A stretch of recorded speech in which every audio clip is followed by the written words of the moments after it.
Welcome back. I'm Beth Greer, and I'm speaking with Dr. James Gordon, a world-renowned expert in using all-natural mind-body approach to healing depression, anxiety, and psychological trauma. And he is also the author of the book Unstuck.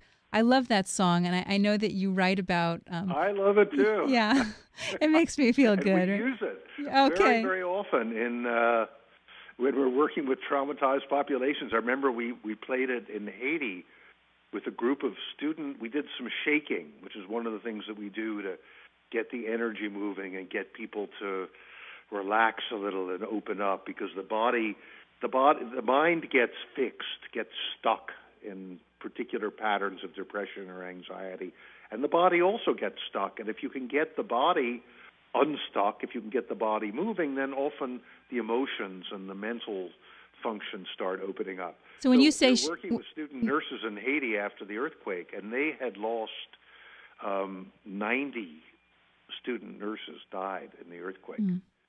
And we had a workshop for, 100 or so student nurses. And we worked with drawings, and I taught them soft belly meditation, slow, deep breathing and relaxing, and we had opportunity to talk. And then just about at the end of the workshop, we had them shake for about 5 or 10 minutes, and then we put on Bob Marley, Every Little Thing Gonna Be All Right. Uh-huh. And the girls were crying and laughing and singing along with it. It was like all the emotions. That's wonderful. That had been buried with their friends, all of the pain and the hurt and also the joy were starting to come out. And so when I hear it now, I see the faces of those 18, 19, 20-year-old girls.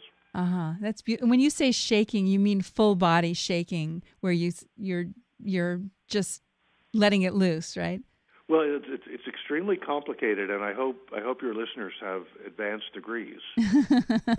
What you do basically is you put your feet about shoulder width, and you bend your knees, and you start shaking, and you let the shaking come up through your feet and your knees and up through your chest and your shoulders and your head. And you put on, need music that's kind of rhythmic, driving music. You don't really need music or want music with words. You just want to have music that will get you to move.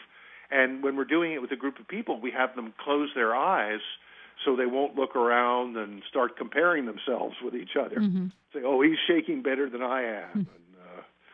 So it becomes, it's an experience. I mean, people think, well, are human beings really going to do this? And are people going to do this in a situation?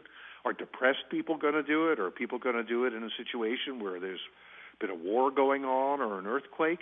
And indeed they do.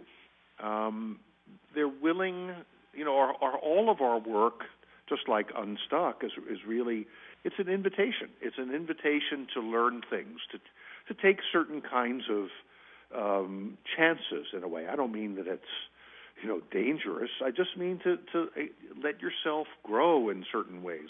Let yourself change. And so we issue the invitation, and I would say if I'm working with a couple hundred people, 80, 90% of them will be doing the shaking, really shaking, and really dancing. That's fantastic. And afterwards, they're they're relaxed, they're happy. And there's no language barrier. It's just, it cuts across everything. We're all human, right? Yeah. That's right. That's a universal. All these techniques that we use with traumatized populations, all the techniques that I teach in Unstuck are part of a kind of universal language. The language of breathing deeply and relaxing, of using your imagination to be inspired and to solve problems, of doing drawings to look at parts of yourself that may be hidden, especially if you're anxious and depressed, and of using the body, to free itself and free the mind. These go back thousands and thousands of years. I think almost as long as there have been human beings, these have been approaches that people have used.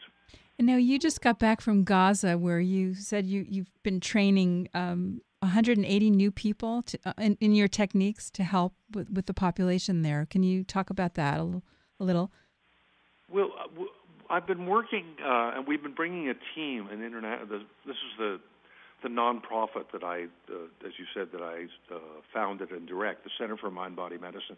People can read about it, www.cmbm.org, Charlie Mary, Betty Mary.org. And we've been working in war and post-war and disaster situations for about 15 years, and in Gaza since 2002. And what we do there is really, we have a parallel program in Israel.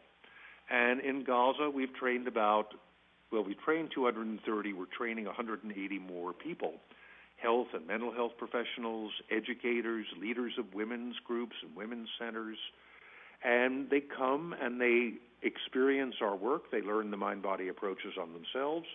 And then they teach them individually, in families, in groups, in classrooms, to people everywhere in Gaza. And it's been a revelation for people in Gaza, because the groups, first of all, are one of the few places where people feel truly free in expressing themselves. For example, abuse of women is fairly common.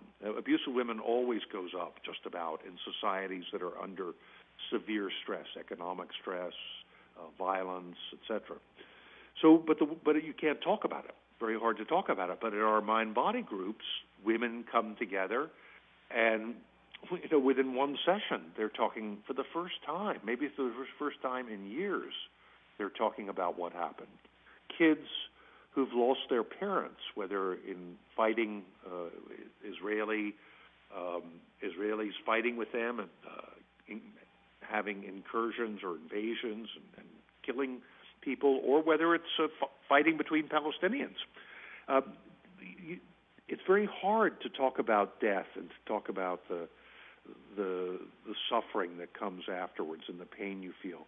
But these groups are a place where kids are able to talk about it, and where everybody is able to learn these very simple techniques of self-care. And I just actually, since I last spoke with you, Beth, or saw you, we just published a study in a journal called the International Journal of Stress Management, showing that kids from age 4 or 5 on up to 18 who participated in our mind-body groups using the same kinds of techniques that I teach in Unstuck for 10 weeks, hour and a half, 2 hours a week for 10 weeks, had an 80% decrease in post-traumatic stress disorder, and that decrease lasted for another 7 months after the groups ended. That's phenomenal! Wow. Which meant that they learned what they were taught in the groups, and something changed in them. It wasn't just they got a fix for a period, briefly, but obviously they felt better about themselves. They were able to calm themselves down, able to use their imagination. They felt freer, more assertive. Right, and the thing that's so great is in your book is that the techniques are doable, and they're fun, and they're repeatable, and so anybody who's really feeling stuck can take advantage of that. I hope so. That's the idea. I think one of the problems with our medicine, and perhaps with our society, is we complicate things so much, and that we often use much more complicated and actually much more risky approaches to the problems, certainly the basic psychological problems that we have, than we need to. These very simple approaches are individually, they're at least as effective as conventional approaches. When you put them together, they're far more effective, and the research is actually quite good. Research is significantly better than it is for pharmacological approaches. So in our remaining couple of minutes, are there one or two techniques that my listeners can use for both immediate relaxation or for long-term healing that you can sort of leave us with? Sure. The one that I teach, that I always teach first, is, and I'll teach it right now, sit comfortably in your chair. Allow your breathing to deepen. If you feel comfortable, close your eyes, because closing your eyes removes external stimulation, which may be distracting. Breathe in through your nose and out through your mouth. It may be a little unfamiliar at first. It's a very relaxing way to breathe, and you'll get used to it soon. Allow your belly to be soft. If the belly is soft, more air goes to the bottom of the lungs, and there's more oxygen exchange, and oxygen feeds all the cells in our body. If the belly is soft, it activates the vagus nerve, which brings relaxation. It's the antidote to the fight or flight and the stress response. And if you're breathing deeply and your belly is soft, all the other muscles in the body begin to relax as well.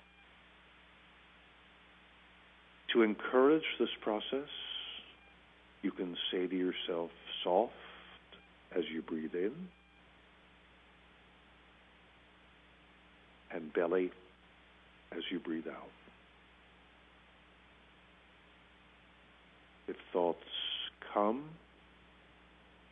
let them come and let them go. Gently bring your mind back to soft belly. That's a very wonderful exercise, Jim, and I know our listeners, I hope you're not driving, but the ones who are at home relaxing will really benefit from it. Yeah, well, you can practice at home. And, I think one of the important things is that this is something people say, they say if you meditate, you have to meditate for 40 minutes or 20 minutes twice a day. It's not true.